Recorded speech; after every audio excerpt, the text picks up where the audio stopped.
Listen to me very carefully. You are listening to the Red Pill Hardcore Radio Show. How's baby? My mission is to go and destroy and not to let anything get involved. You get punched, you get hurt. I refuse to be hurt, knocked down, and knocked out. I can't lose. I refuse to lose. He's been mentioned as a possible opponent. I take all comers. I don't duck any man. Can we assume that Michael Stokes is one of the All prospects? comers. Come one, come all. Because nobody can get close to me. They're not even close. I'm the best fighter in the world. Yes, that's right. You are tuned in to the Red Pill Hardcore Radio Show. And, wow. I know some of you are probably mad at me last night because we had Dr. Ted on, who's a retired psychotherapist, and we started to get into his past a little bit, and just as we hit a juicy little tidbit, our guest had finally called in. So, I don't know how many of you still have blue balls, but we're going to get back into Dr. Ted's story tonight. And, of course, I still have Will Torbett here with us, and we have Bill the Butcher. So, Dr. Ted, are you still there? I am. Okay. So just for those who don't know what I'm talking about, you didn't listen in last night, shame on you, first of all. And secondly, please go to the RBN's archives. Just type in V, and you should see the archive for the show and catch last night's show. So I do believe we left off with you talking about you moving things, being a driver, along with Bill. True. Well, no, Bill and I were working for different people during the same period of time. During this period of time, Bill was working for Bill was working for the Dixie Mafia at one point, and he was working for he was working for people in the Dixie Mafia, and he was working for a group of investors who basically had criminal operations. But Bill didn't do anything criminal. Bill basically functioned as an enforcer and an accountant. Oh, so I was right about that, huh? Yeah. And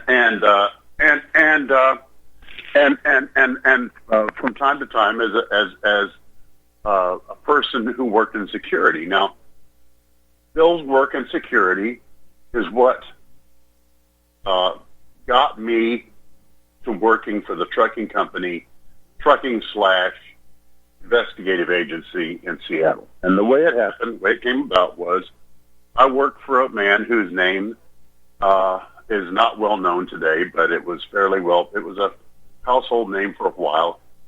His name was Ian Smalley, and he and another Englishman named Oni Fitzgerald were arms salesmen. They were smugglers, and they among other things, they were at the root of the Iran-Contra controversy, moving some tanks and missiles and guns and ammunition into Iran. But that was certainly not all that they did. And one of the things that Ian did was there wasn't anything criminal that Ian didn't like. And Ian was going to hit a poker game that belonged to a gentleman that Bill and I both knew quite well by the name of Bennett. And Bill and I knew Mr. Bennett and his two sons pretty well, and he ran the biggest poker game in the Tri-County area on Friday nights and Saturday nights, and there was just a whole lot of betting that was going on in the house during those poker games, depending on what season it was.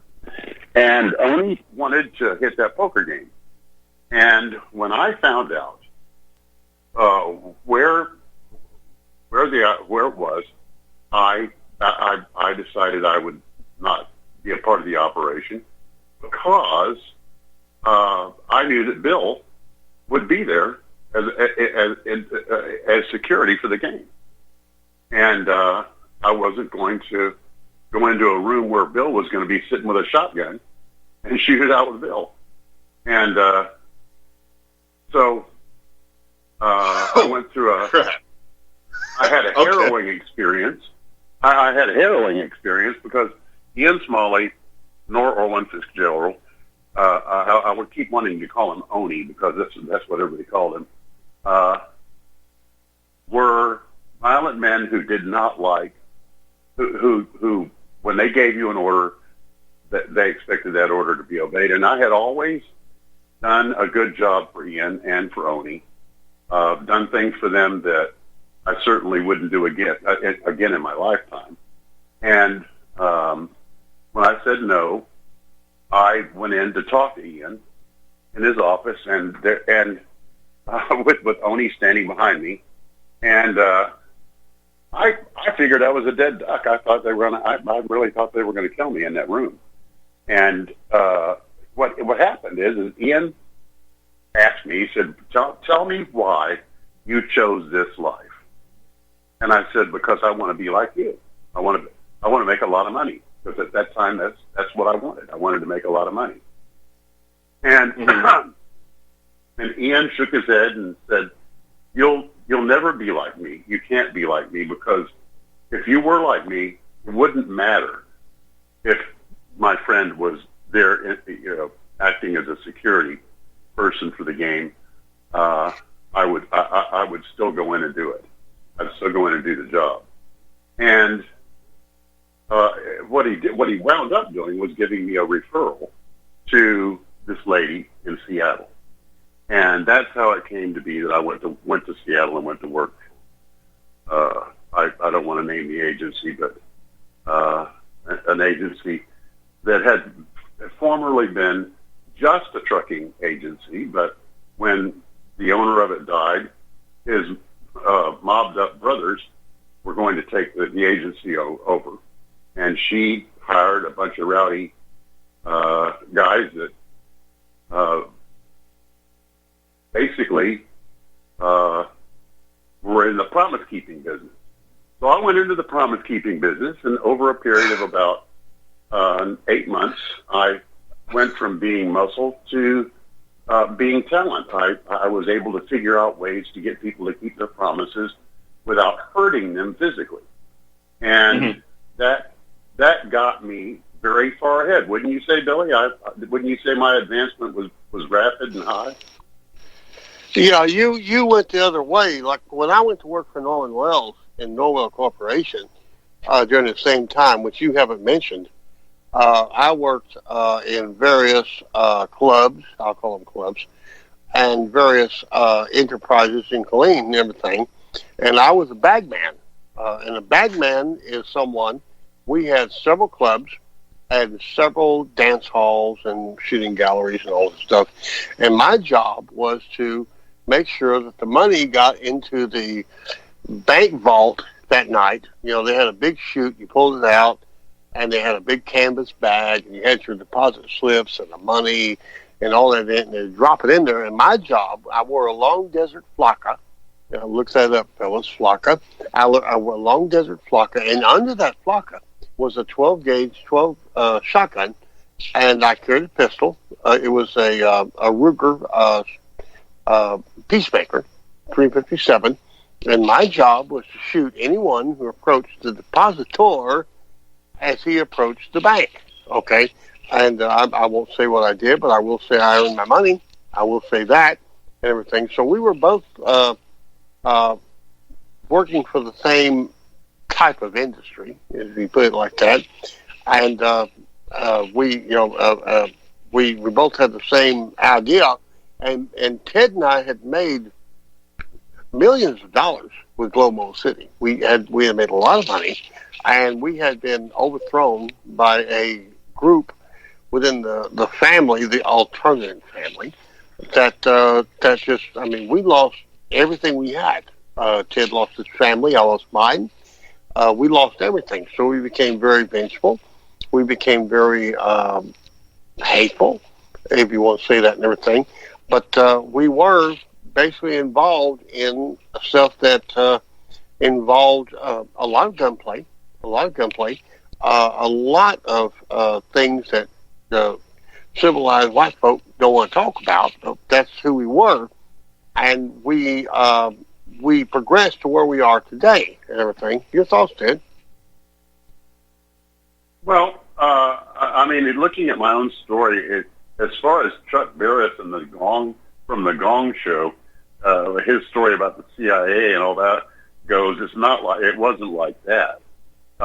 It was more like, let's say, that you had made an arrangement with. I'll describe a hypothetical. Let's say you made a deal with a New Mexican legislator to vote a certain way on water rights because of a pig farm that you wanted to put in on some land that didn't have access. And so you pay him, and then when it came time for the vote, he stabbed you in the back.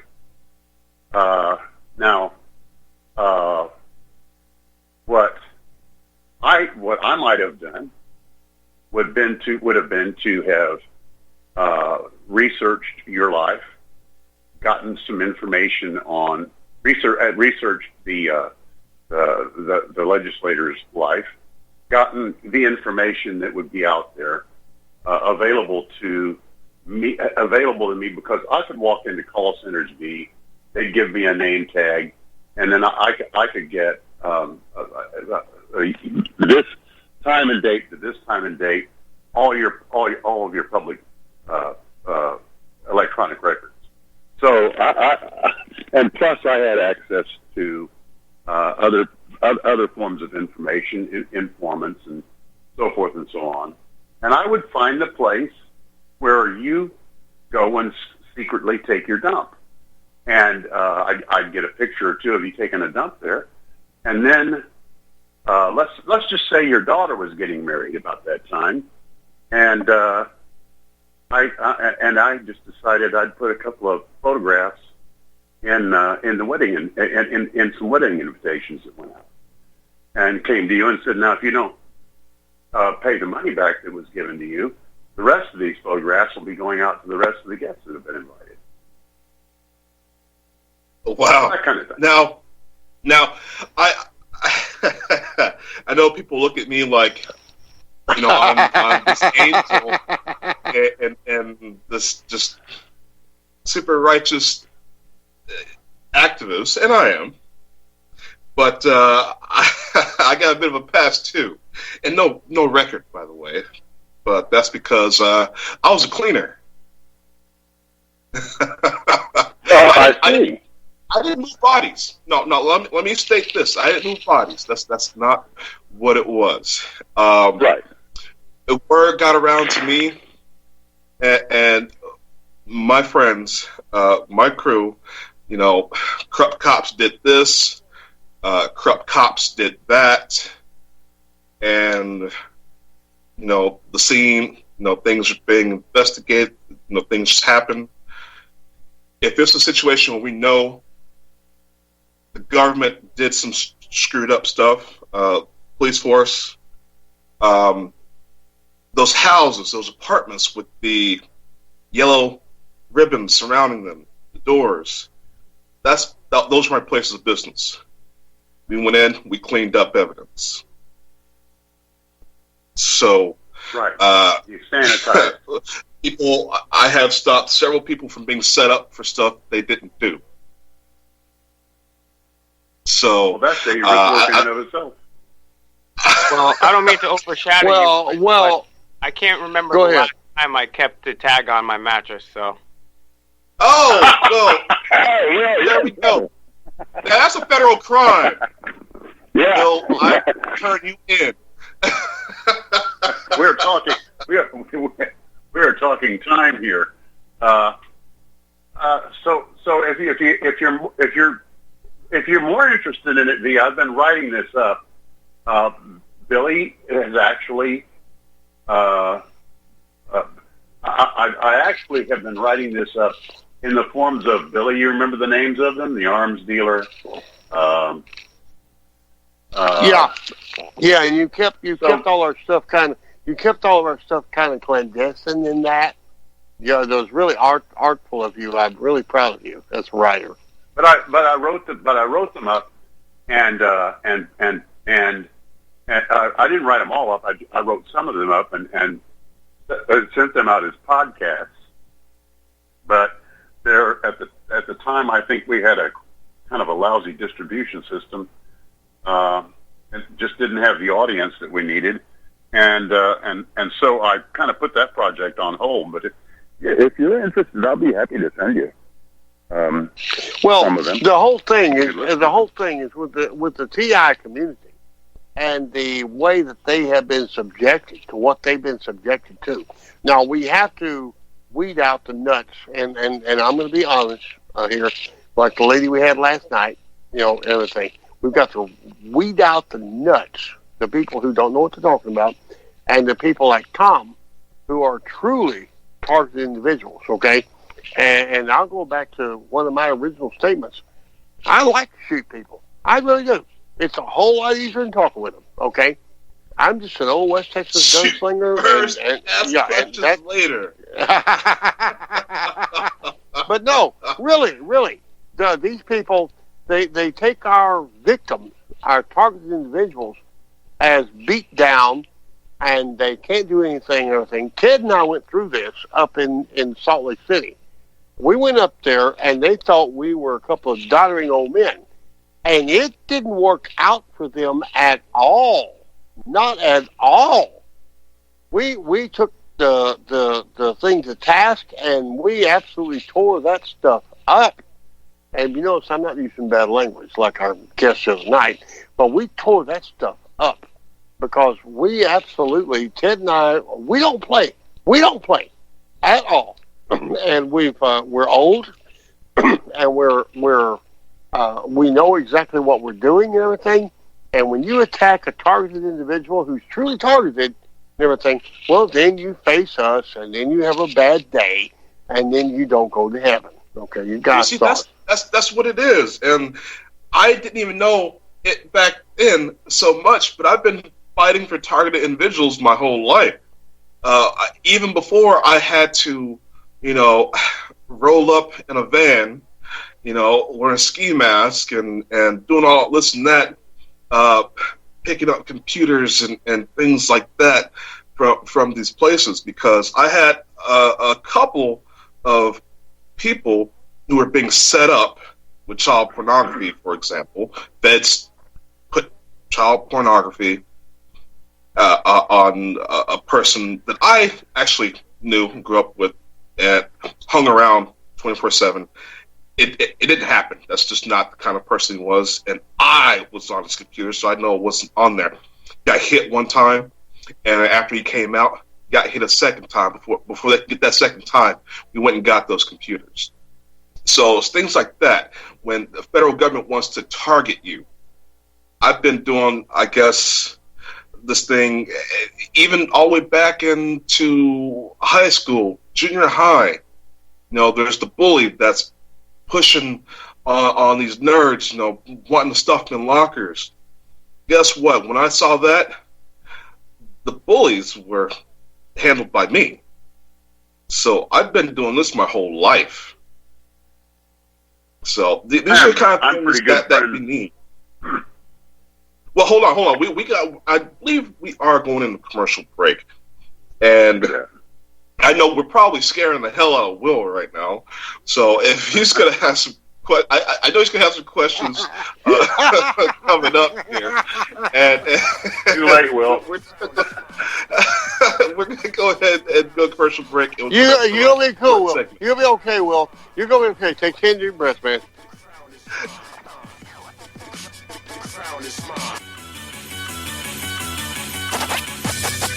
Yeah, crown is mine. Yeah. Crown is mine.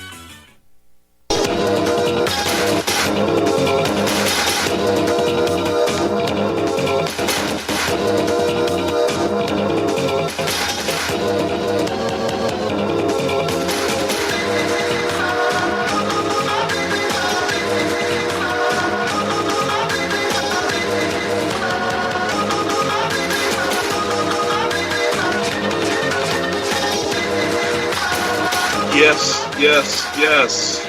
We are back from commercial break. This is the Red Pill Hardcore Radio Show. Post V. Yes. And so we have Dr. Ted here with us. And I guess we're talking about our past a little bit here. And Ted, you, I would have never guessed. Oddly, I've never heard that before. Usually when people meet me, they don't have any trouble believing it. But the thing is that I think that every man and you know, women are different than men, and they have their own roles that they play. But every man has a king in him. Every man has a warrior in him. Every man has a father in him. Every man has a brother in him, and a son. And I have tried to. I made a conscious decision when Billy and I got robbed, because they did. They took our ass, our hats, and our cattle. And I made a conscious decision at that time that I was going to experience as much of life as I possibly could. And a lot of it's been good, and some of it hasn't been so great. I've spent time in a federal black hole. I've spent time sitting in front of federal judges. Not too long ago, I was on my way over to see Billy, and the FBI picked me up and took me back to the Justice Center and had a nice long talk with me. Now, that talk wouldn't have anything to do with me, would it? No, it did not. It had to do with it had to do with an issue that we can't talk about because it's red hot. And you know, but Billy and I would have sat here and talked to you about it at length until it came out in the news. And when it came out in the news, I can tell you this: it involves our president and his campaign. And that's all. That seems almost like too much to say, but so beyond that, I won't give you any specific details. But when this became a red hot issue, I quit telling anybody. We had just, in fact, the reason the FBI had pulled me over and taken me in for questioning is because Billy and I had been 2 nights before at a lady's house who was part of a group of people who got the state of Iran to play nationwide on their national TV a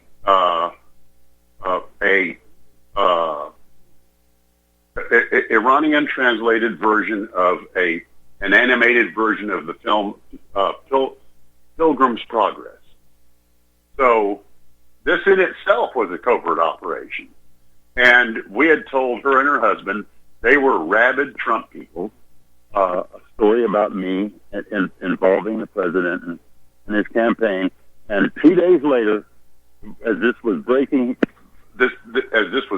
in the news as a national story, I got picked up by the FBI and questioned.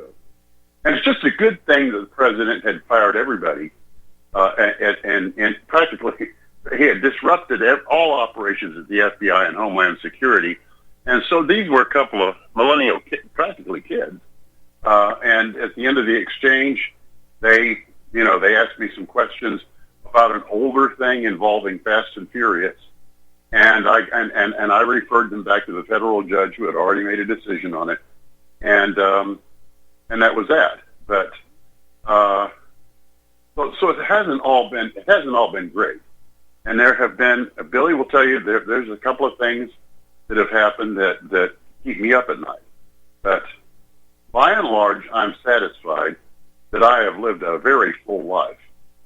And some of it has just been outside of what I guess people would call the norm.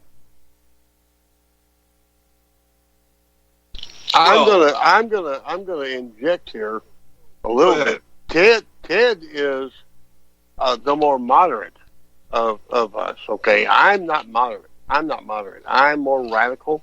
Okay, when I talk to these people, I let them know in no uncertain terms that I'm not going to put up with your nonsense. I will shoot you. I mean, I will. I'm not going to lie to you. I'm not going to make it kind or gentle or politically correct. You mess with me, and if my solution is to shoot you, I will shoot you. Okay, you're a bunch of kids and everything, and you can't draw your guns faster than me, and I will freaking shoot you. Bill, I know you're Bill the Butcher here, but I'm well trained, military, and I prefer to use different tactics. But we'll get into that because I know we're going to commercial break. We'll be right back. Hey, do the uppercut again. Look at the uppercut. Look at the uppercut. Look at the uppercut. Look at the uppercut like this. Hey, do the uppercut again. Do the uppercut again. Terrible. Like the worst thing in the world.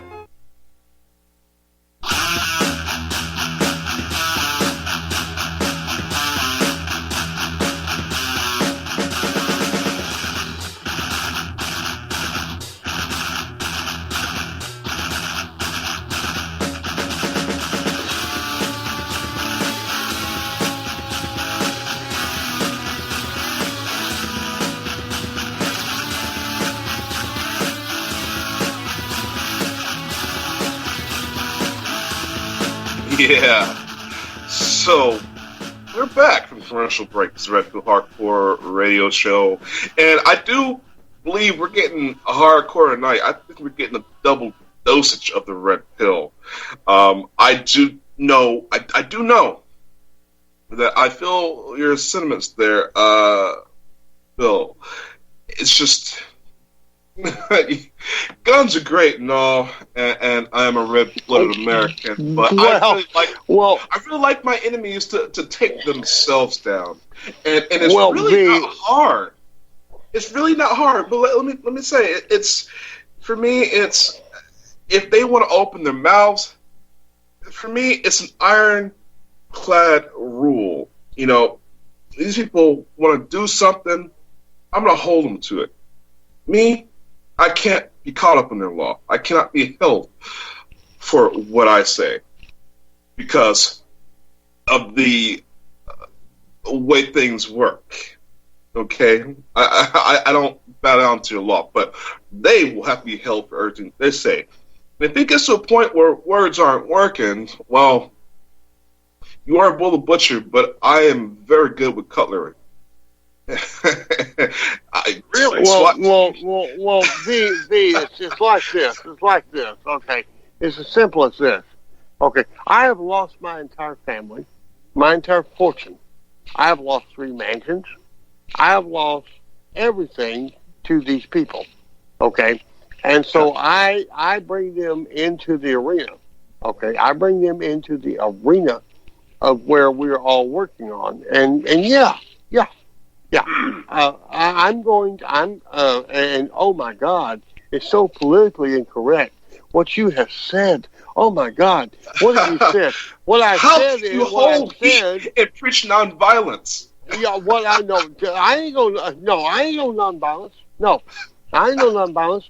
If you threaten my family or my friends or anyone I'm connected with, I believe in the gun. I'm sorry I said that.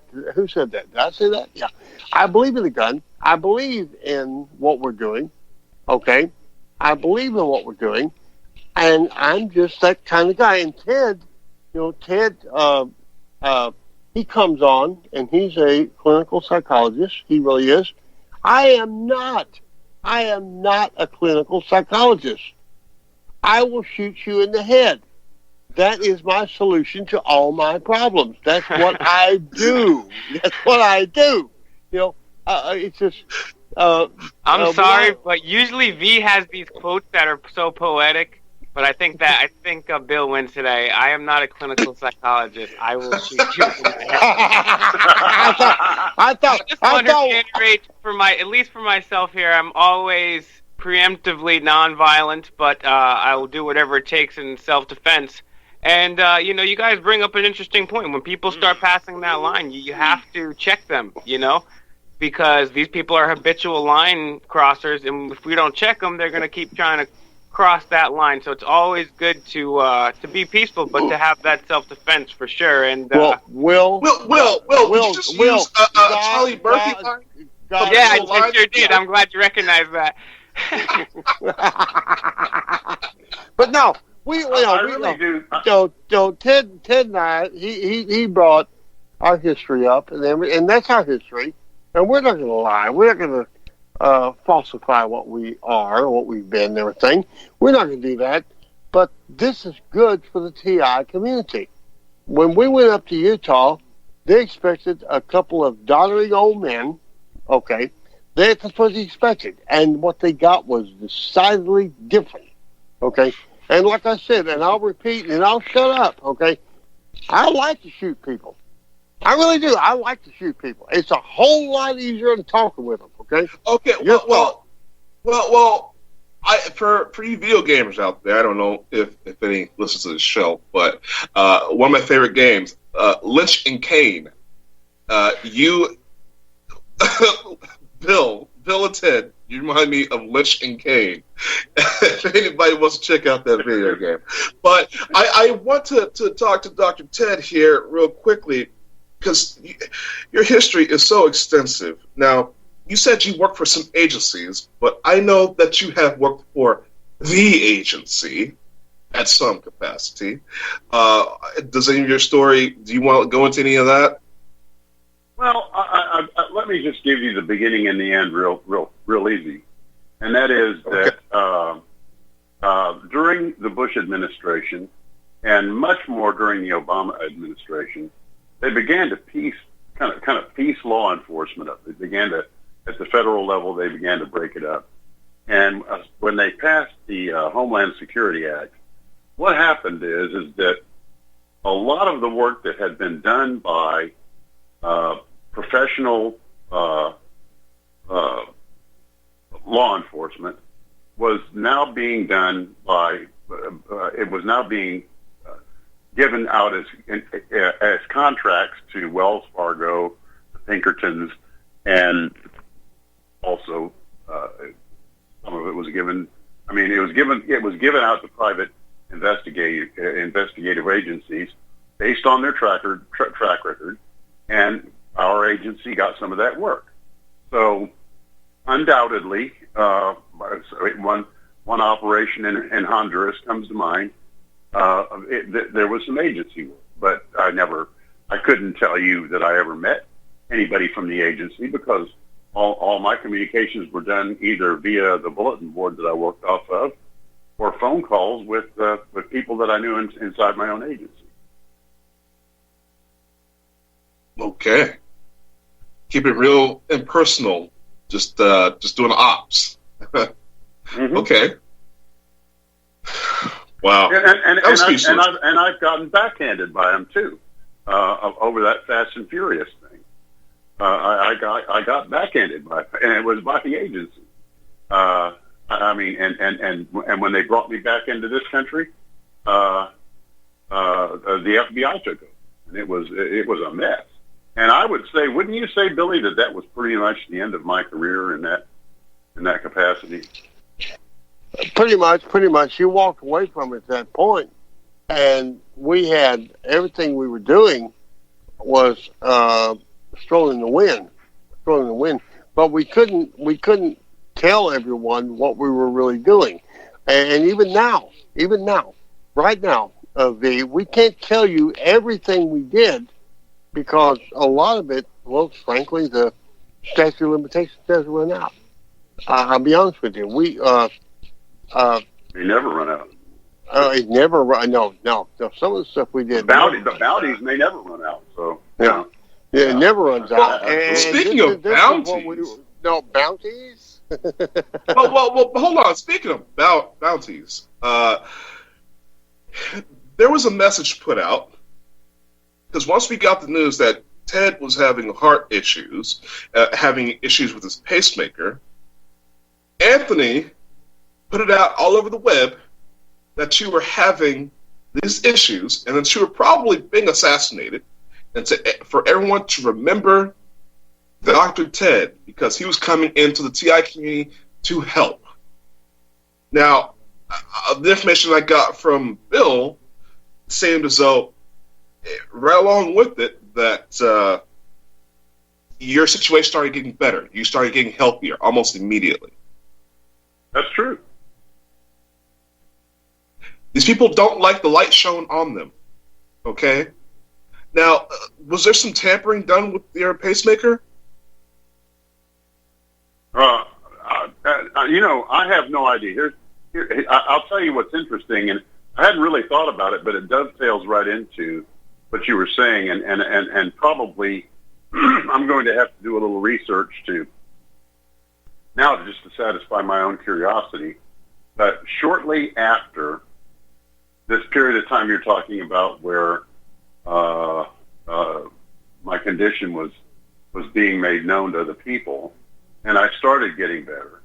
Shortly after that, my heart doctor disappeared, and they gave me a new heart doctor. So I don't know. I mean, that's pretty interesting now that I think about it. I just never did connect, and I never connected those two things together. You watched my documentaries. Now, do you remember the part where I was talking about the biotelemetry with the pacemakers and the government and the hospitals having full monitoring and control of medical devices? Some of the best work was right there in that piece you're talking about. People need to understand they want any way to be able to remote assassinate. And I believe that they were trying to do that to you. So that is why we had to get the word out. Pacemakers are a great way to kill people. Well, let me say something here. Everything. Okay, if I find out that someone is trying to kill my best friend through this kind of nonsense, shoot him in the head. Immediately, and I will shoot their children in the head, and I will shoot their wife in the head, and I will shoot their pets in the head. And I won't think a thing about it. It doesn't bother me at all. I have no conscience. If you hurt my friend, you're dead. You're freaking dead. It's as simple as that. And B, that's what it takes. That's what it takes. They need to understand the fear. They understand the horror of what they're doing.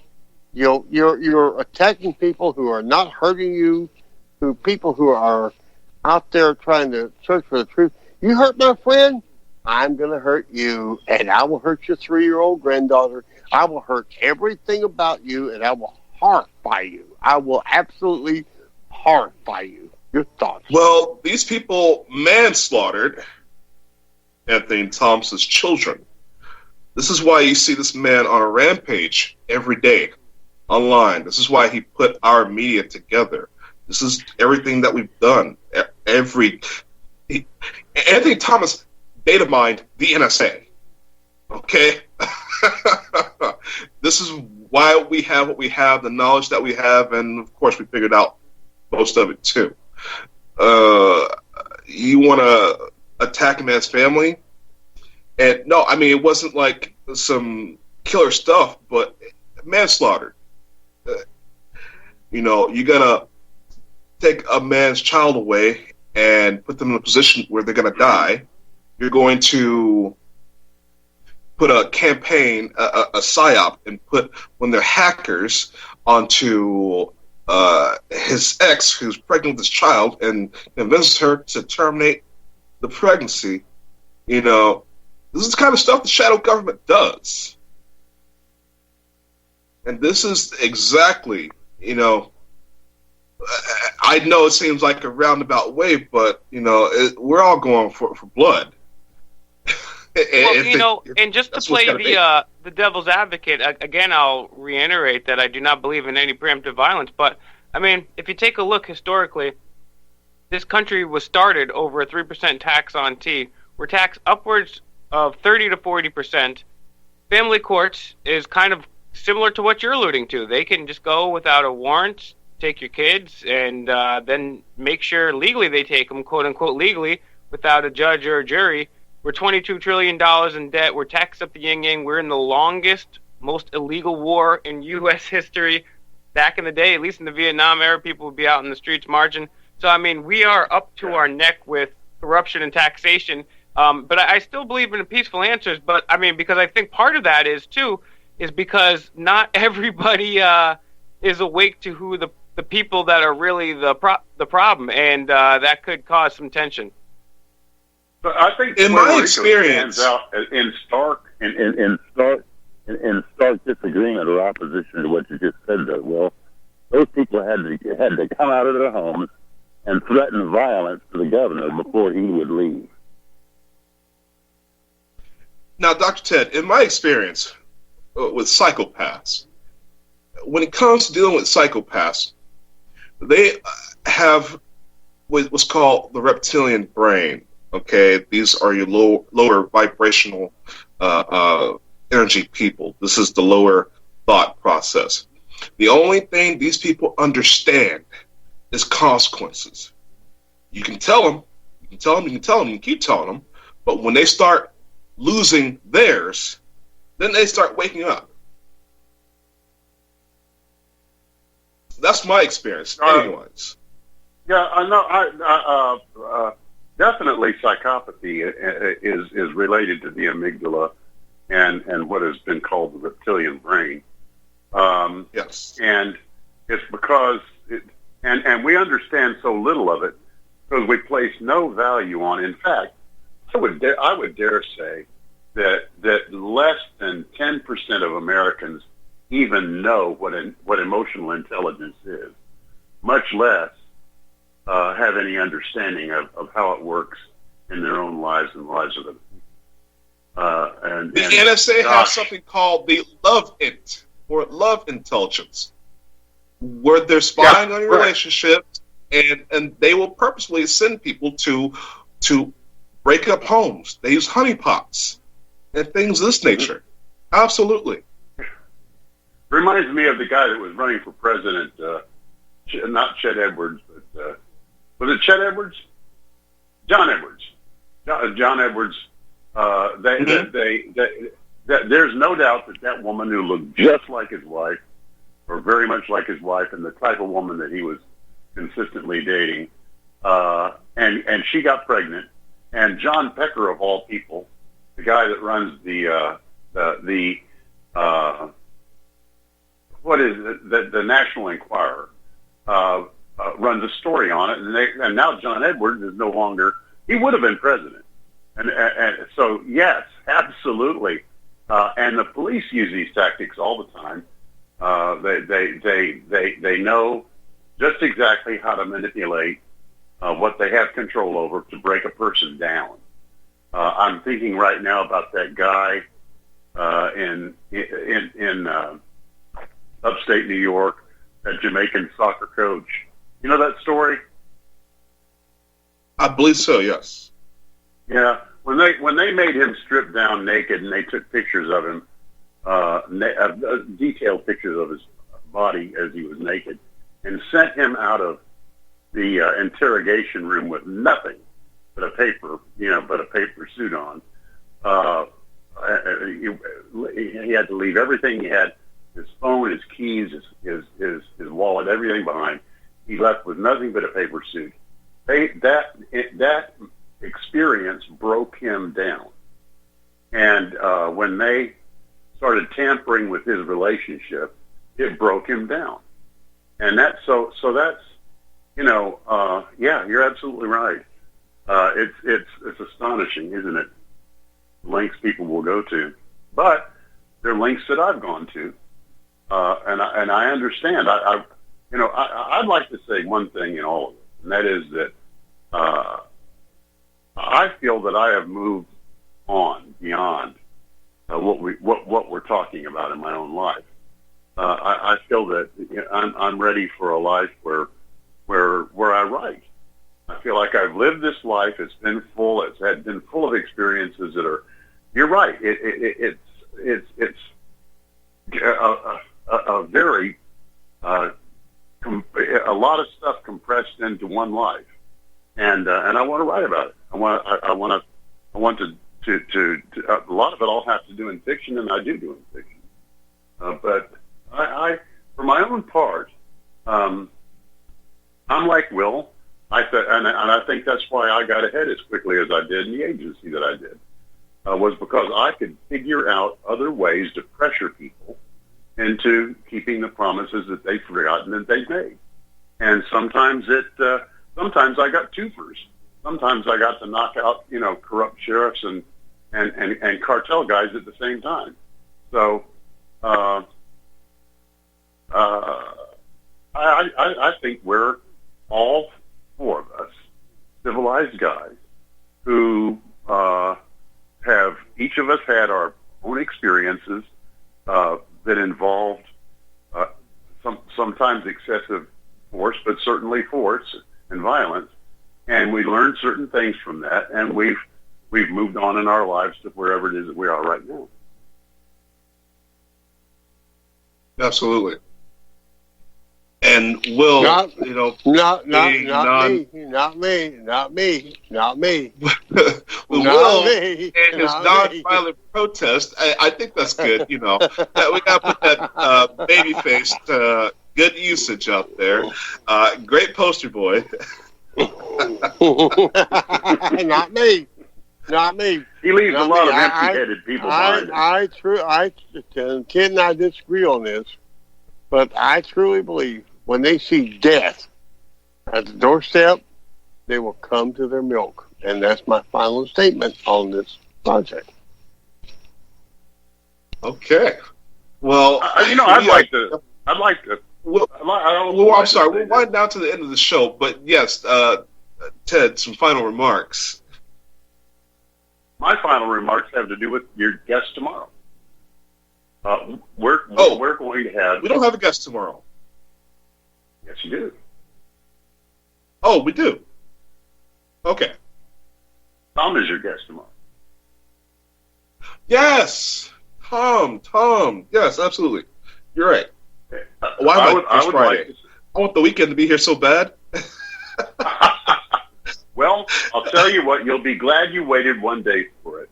After you do the show with Tom, you really will. He is a treasure, an absolute find. This show that you do with him tomorrow is the beginning of something.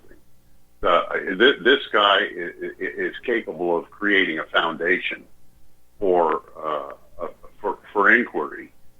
Just his knowledge base is astonishing, and I want to thank you for putting me in touch with him. He's a listener of the Republic Broadcast Network, so our smart listeners here on this network, I mean, we have an amazing opportunity with anyone who wants to listen in and do some activism. Absolutely. Yeah, I hope they're as good as him. I'd like to meet. If we had three guys like him, you could probably.